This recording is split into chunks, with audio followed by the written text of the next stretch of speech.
Alexander Gustafsson, I think he's pretty close to a title shot. I think maybe if he wins 2 more fights against some top guys like maybe Lyoto or maybe Rashad or somebody that can push him in different categories. I would like to see him against another wrestler, and I would like to see him against a worthy striker. Then a title shot would be very appropriate. But I don't think it's appropriate people comparing us so young. I think the only difference is, the only similarities we have is that we're both tall, and that's it. That's absolutely it. But we are completely different athletes. I have a wrestler base where I shoot and throw from the clinch. I kick fast and accurate. He has really great boxing. I like his demeanor though. He has some swagger. That kid has swagger. He exudes winning from the second he steps in the cage. I realize that about him. And I think the kid has the potential to be a star. Sweden they loved him. I saw, he just has it. And I'm excited for him. Well, first you gotta win on Saturday to be excited for anybody. Let's not forget about that little detail. I think there's gonna be, some familiarity when we get out there and start fighting, but for the most part, I think that he switched it up enough, to give me a few different looks, and I switched it up enough to give him a few different looks. So somewhere in the middle, I think there's gonna be some kind of like recognizing, but at the same time, it's gonna be a lot of different stuff. Yeah, I think there'll be some huge advantages for both of us. First, most fighters haven't taken me down, and Rashad has taken me down before. So, I think he knows, he's confident that, that he could possibly take me down. And then I think I have some advantages because, where half the time I use visualization to imagine myself in front of somebody.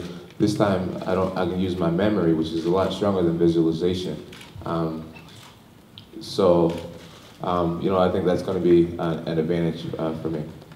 Some advice that I would give is, once you make it towards, top 5, top 10, it just be smart, just kind of stay away from each other. I think Rashad's analogy was perfect. I think I heard him say something like, it's like you're in a triangle, and when you guys are at the bottom of that triangle, there's lots of room. There's lots of fish to swim around. And as you get closer to the top, the fish get bigger and bigger to the point where there's 5 sharks just lingering, and you can't play games like that. So, kind of stay away from sharks. I don't have a game plan for this fight. I have absolutely no game plan whatsoever. What I do know, I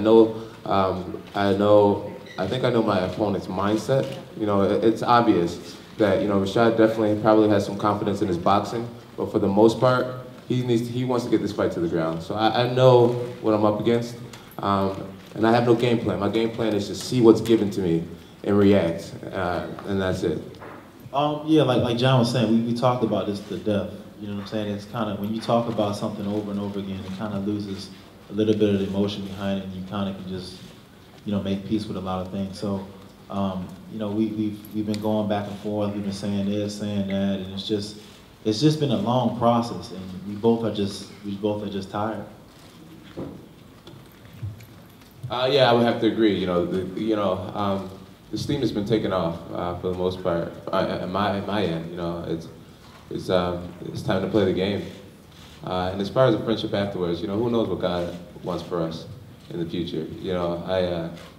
I was watching an Ali documentary, when we were kings, and it was just so cool to see these guys who fought each other, who hated each other so much back in their careers, how, they were able to talk about the fight and laugh and say, oh yeah, you got me with that one, yeah, and that was a good one. You hit me hard, man, So who knows what God wants for us? But right now, we're competing.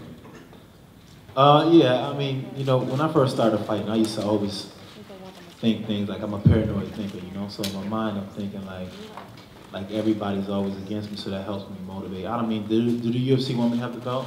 I don't know. It doesn't really matter. I'm gonna get the belt anyways. So the fact that they put me in this position, they have to have some kind of faith in me to know that there's a possibility I can win. If they didn't want me to have the belt at all, I guess I would never be in this position in the first place. But to answer the question honest, I don't know, and I really don't care. He's grown up a lot. He's grown up a lot. He's got a lot more poise, a lot more confidence, and he's definitely become, more of a man. The reason I say that I felt as if Rashad's fighting out of anger is, you know, it's not that he's going to be in the cage looking like this at me, like giving me a rampage.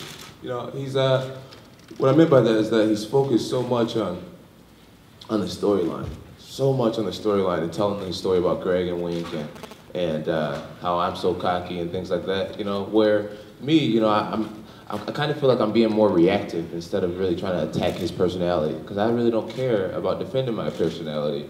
You know, I have a very strong fan base and I have a very strong hate base, and it is what it is. So I realized that I'm here to complete a mission, and that's to have my hand raised. And that's why I said he's kind of fighting out of anger, because all that pre-fight drama stuff is just shouldn't take too much of your emotion, too much of your effort.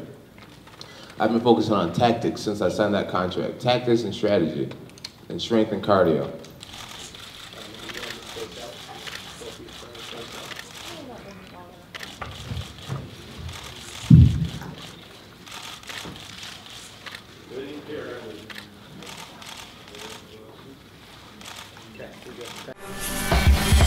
Okay.